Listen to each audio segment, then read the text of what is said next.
Hello friends, नमस्कार। एक बार फिर स्वागत करेंगे आपके अपने यूट्यूब चैनल जीडीएस जी के क्लासेस में। दोस्तों, और देखिए गर्मी का तापमान काफ़ी ज़्यादा हो चुका है, तो सभी लोग घर में रहें। ज़्यादा काम ज़रूरी हो तो पानी पी के घर से बाहर निकलें, ज़रूरी सूचना है, क्योंकि इस समय आग बरस रहा है आसमान से, तो बच के रहेंगे।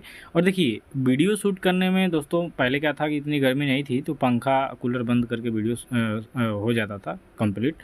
लेकिन अब बैकग्राउंड में थोड़ा-सा आपको आवाज़ देखने को मिलेगा, क्योंकि पंखा कूलर चलता है तो थोड़ा-सा आवाज़ तो आएगा ही, ठीक है? तो मैनेज कर लीजिएगा, क्योंकि बहुत ज़्यादा गर्मी है और इस तापमान में बिना पंखे और कूलर का वीडियो शूट नहीं हो सकता।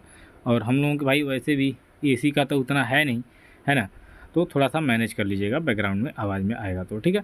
तो चलिए आरपीएफ एसआई कांस्टेबल का फिर से बैच स्टार्ट करेंगे। 42वां नंबर का ये सेट है, आपके एग्ज़ाम की दृष्टि से काफ़ी ज़्यादा इंपॉर्टेंट होने वाला है।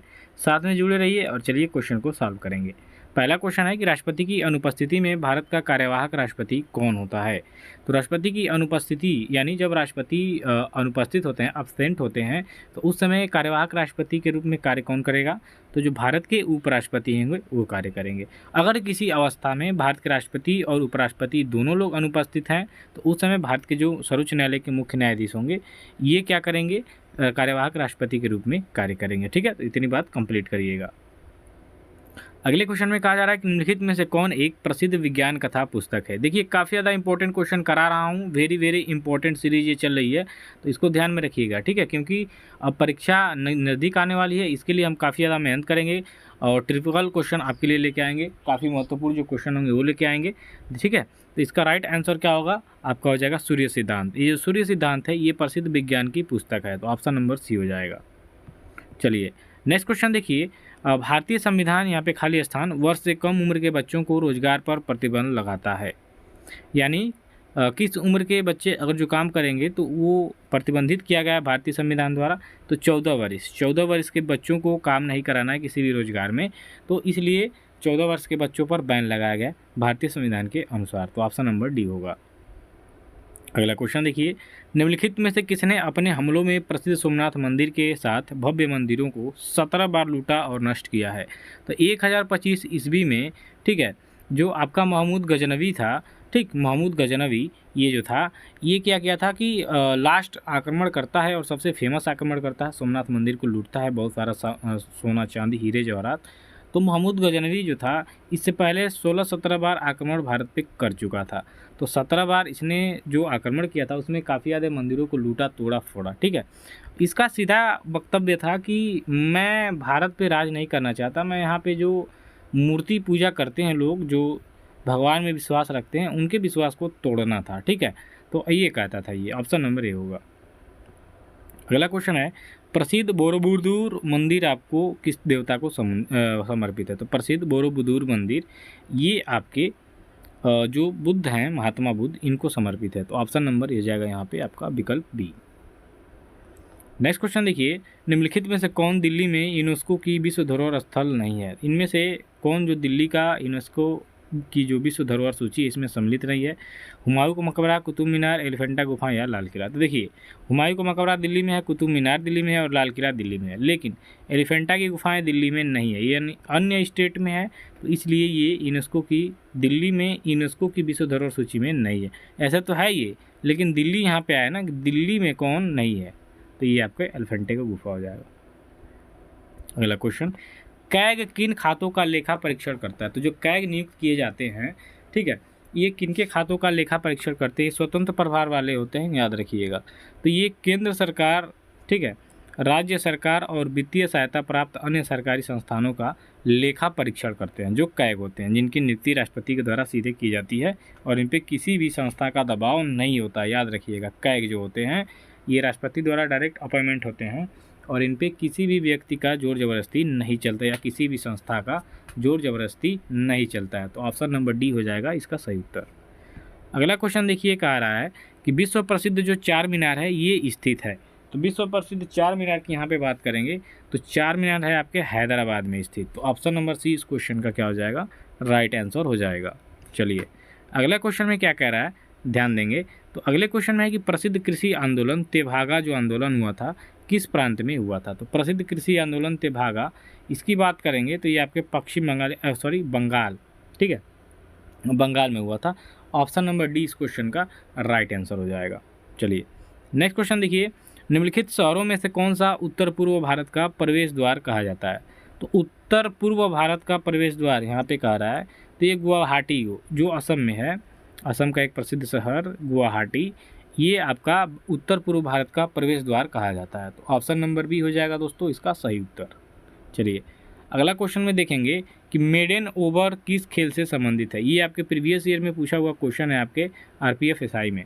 तो मेडन ओवर आपका सभी लोग जान गए होंगे कि क्रिकेट खेल से संबंधित है, ठीक है। जब 6 के 6 बॉल आप फेंकते हैं और बल्लेबाज द्वारा इन 6 बॉलों को बॉल पे एक भी रन नहीं लिया जाता है, तो इसको मेडन ओवर कहा जाता है और ये क्रिकेट खेल से संबंधित है। अगला क्वेश्चन है, कृषि को बढ़ावा देने के लिए कितने कारणों का ऋग्वेद में उल्लेख है। अब देखिए ये आपके प्राचीन भारत से संबंधित क्वेश्चन है। तो कृषि को बढ़ावा देने के लिए कितने कारणों का ऋग्वेद में उल्लेख है, ये क्वेश्चन पूछा है। तो 4 कारणों का उल्लेख है दोस्तों ऋग्वेद में कृषि को बढ़ावा देने के लिए, तो ऑप्शन नंबर डी होगा। अगला क्वेश्चन, जनवरी 2024 में जारी हेनले पासपोर्ट इंडेक्स 2024 में भारत को कौन सा स्थान प्राप्त हुआ। हेनले पासपोर्ट इंडेक्स ये काफ़ी चर्चित रहता है, किसी भी एग्जाम में आ जाएगा। तो हेनले पासपोर्ट इंडेक्स 2024 में भारत का जो स्थान था वो क्या था दोस्तों, तो वो था आपका 80 नंबर, ठीक है। 80 नंबर पे था आपका भारत। नेक्स्ट क्वेश्चन देखिए, भारत के बाहर विश्व का दूसरा सबसे बड़ा हिंदू मंदिर किस देश में स्थापित किया गया है। तो भारत के बाहर विश्व का दूसरा सबसे बड़ा हिंदू मंदिर आपके अमेरिका में देखने को मिलेगा, तो ऑप्शन नंबर सी हो जाएगा।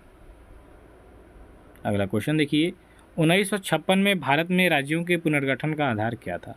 तो 1956 में जो राज्य पुनर्गठन अधिनियम आया था, इसमें जो भाषा थी इसको प्रायिकता दी गई थी, यानी राज्यों के 1956 में जो भारत में राज्यों का पुनर्गठन हुआ वो भाषा के आधार पे हुआ, तो ऑप्शन नंबर डी होगा। अगला क्वेश्चन, निम्न में से किस प्रदेश में भूस्खलन आवृत्ति अधिक है। तो देखिए भूस्खलन आवृत्ति वहीं ज़्यादा होगी जहाँ पहाड़ होंगे, तो पहाड़ इसमें से होंगे आपके हिमालय में, और ये ट्रांस साइबेरिया वाला क्षेत्र है इधर थोड़ा सा, तो इसलिए ये ज़्यादा ही भूस्खलन आवृत्ति अधिक होती है यहाँ पे। अगला क्वेश्चन, निम्नलिखित में से कौन सी एक ग्रीन हाउस गैस नहीं है। तो इनमें से एक ग्रीन हाउस गैस कौन नहीं है दोस्तों, तो नाइट्रोजन होगा, सीधा सीधा आपको दिख रहा है, क्योंकि जो कार्बन डाइऑक्साइड है, मीथेन है और क्लोरोफ्लोर है, ये सीधे हमारे वायुमंडल को प्रदूषित करते हैं। लेकिन हमारे वायुमंडल में जो 70% से अधिक आपका ये पाया जाता है, 78% नाइट्रोजन, तो ये ग्रीन हाउस नहीं है भाई, ये तो वायुमंडल में पाया जाने वाला एक, ये नहीं रहेगा तो दिक्कत होगा, है कि नहीं, तो ये नहीं है। अगला क्वेश्चन, नरौरा आणविक शक्ति केंद्र कहाँ पे स्थित है। तो नरौरा परमाणु शक्ति गृह भी आपके उत्तर प्रदेश में स्थित है, ऑप्शन नंबर बी इस क्वेश्चन का हो जाएगा राइट आंसर। चलिए नेक्स्ट क्वेश्चन देखिए, राष्ट्रीय दूर संवेदी संस्था आपका कहाँ पर स्थित है। तो दोस्तों राष्ट्रीय दूर संवेदी संस्थान इसकी बात करेंगे तो ये आपके हैदराबाद में स्थित है। ये क्वेश्चन आपका कई सारे एग्जाम में देखने को मिला है, तो इसको ध्यान दीजिएगा कि राष्ट्रीय दूर संवेदी संस्थान आपके हैदराबाद में स्थित है, आंध्र प्रदेश हैदराबाद। झरिया कोयला क्षेत्र आपका कहाँ पर स्थित है।